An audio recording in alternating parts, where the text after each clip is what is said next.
The crisis rocking the ruling All Progressives Congress APC in Kano State has taken a fresh dimension as new ward executives emerge from Ganduje ward, issuing fresh suspension on the acting national chairman of the party, Abdullahi Umar Ganduje.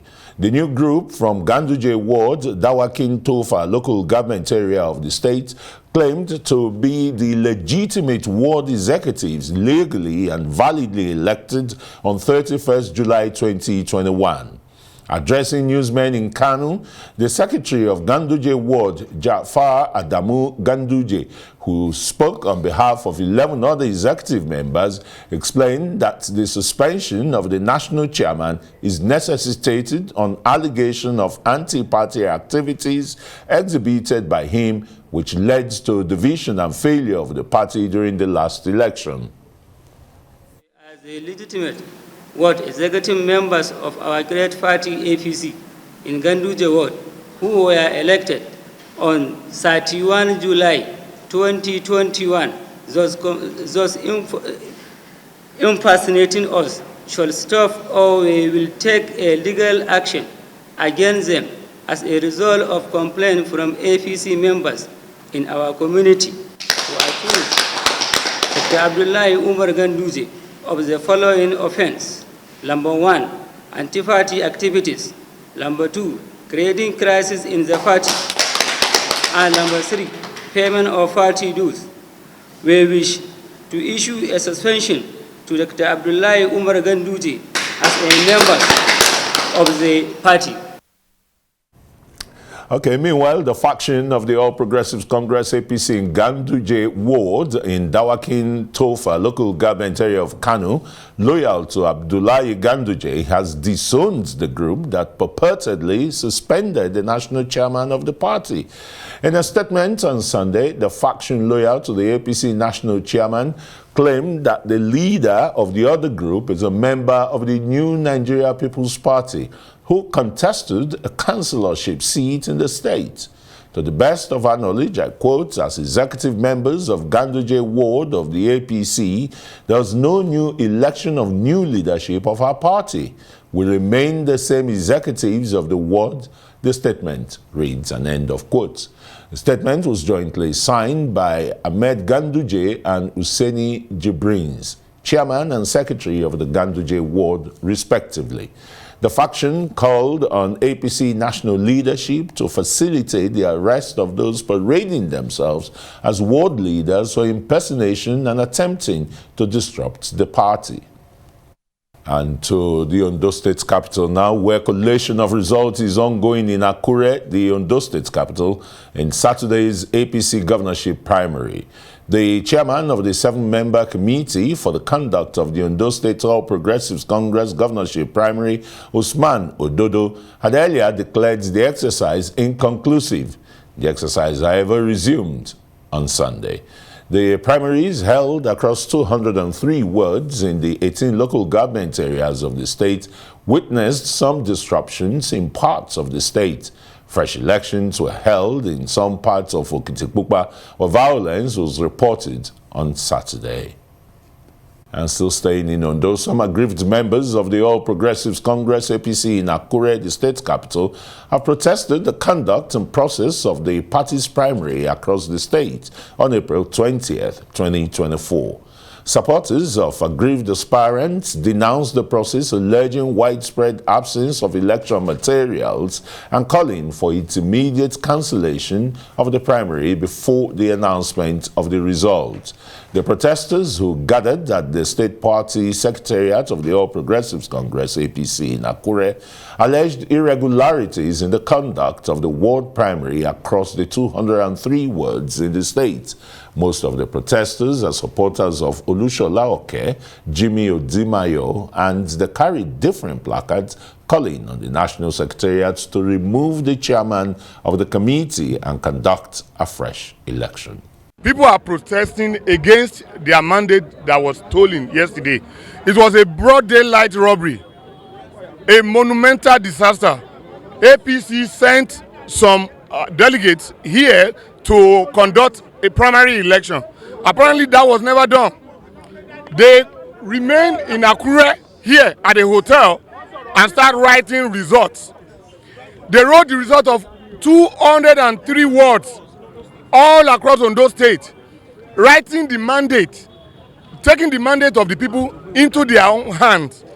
At the end of the day, we started seeing different results flying around. What we are saying now is that once there is no election, there cannot be a candidate. In Ondo State now, it cannot triumph. So what we are saying now is that the election, the crooked election yesterday stands cancelled. We are saying no election, and then our feelings now is that it should be cancelled. In all the 203 wards in Ondo State, No accreditation. no whatsoever, nobody at all. Not that they manipulated results. No accreditation, no election anywhere in the 203. I wouldn't know what happened. Our people were with them at night. Amadi came out and said the electoral material will be distributed early in the morning. Our people were already there by 6 in the morning, and they were there till around 10. Nothing was distributed. When the governor of Kogi State, Ododo, came out to talk to them, he said the electoral material has been distributed. When? How?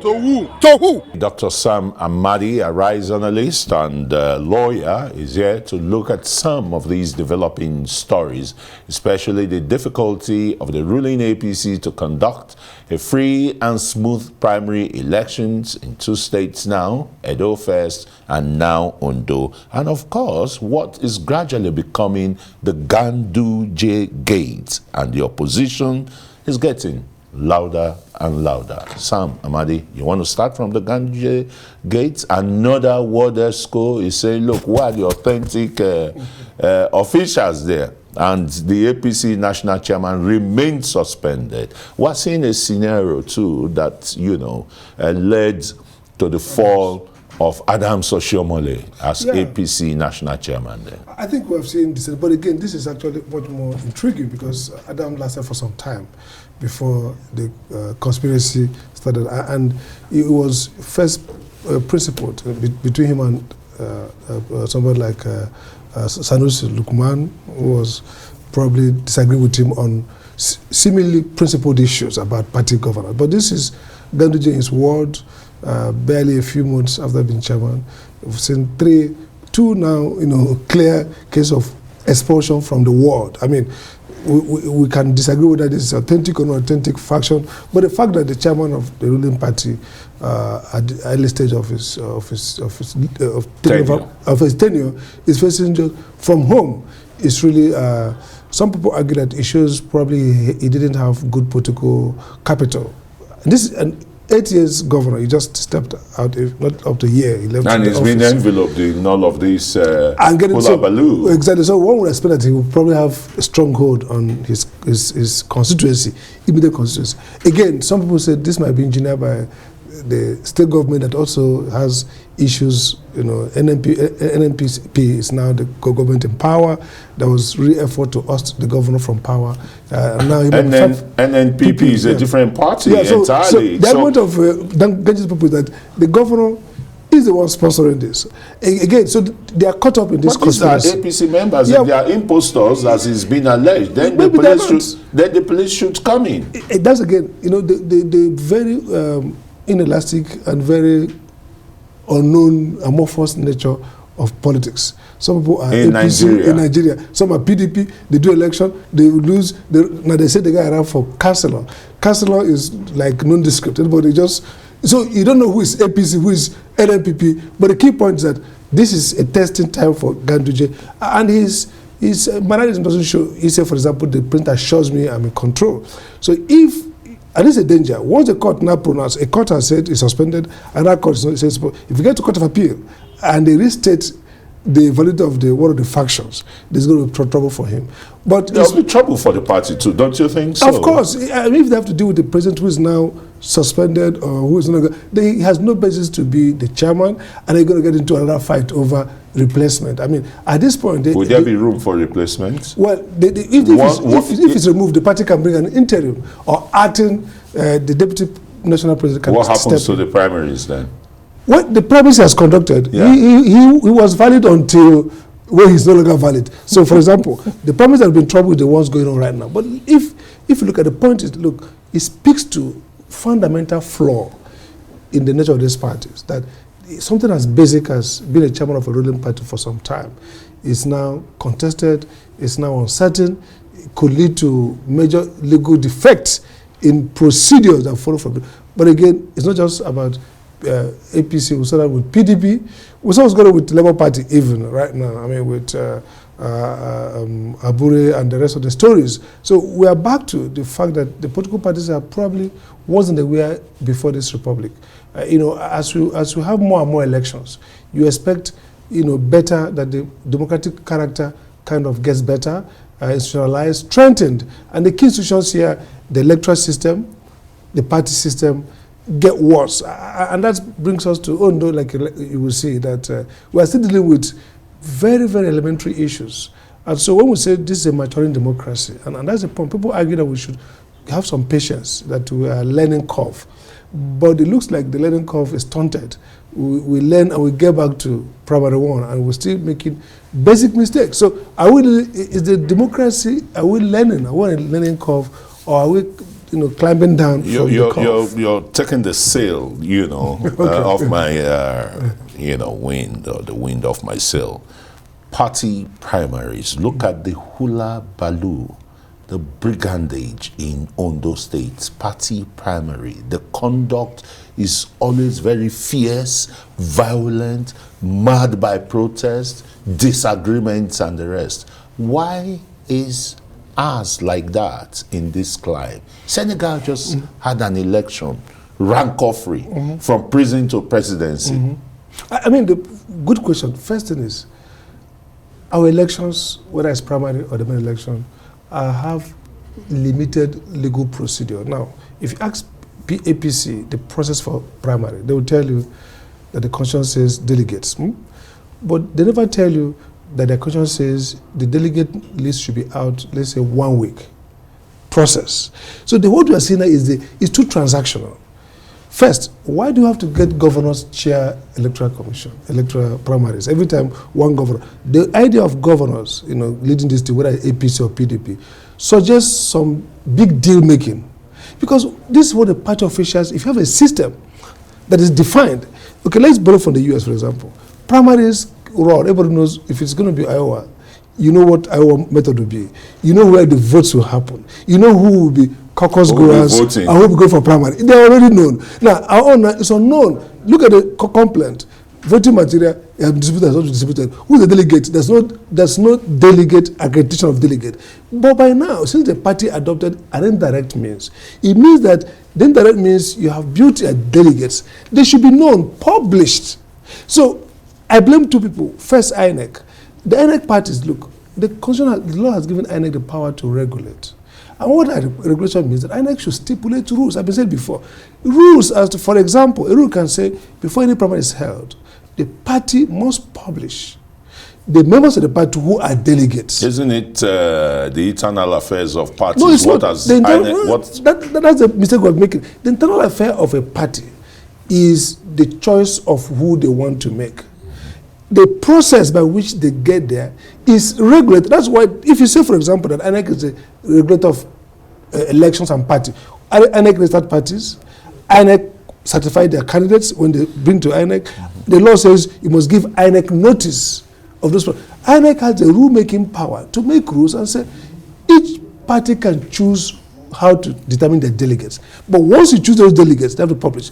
If you do that, you reduce some of these points of conflict. For example, you have a delegate election. Nobody knows. The list is still a secret in somebody's breast pocket. He asks people to come. Before you come, he has already given the list to somebody else. And they can even shift the delegate venue. Exactly. So it's under-regulated. Yeah. We're running out of time, Dr. Sam. But very quickly, the primaries, they are as turbulent as the general elections. Why? A do-or-die affair? Because the political economy of power as a means of self-enrichment starts from primary. And many people think that if you are a candidate of the leading political party, whether the APC or in this case the PDP or Labour, depending on where you are, you have only about 70% cross the margin.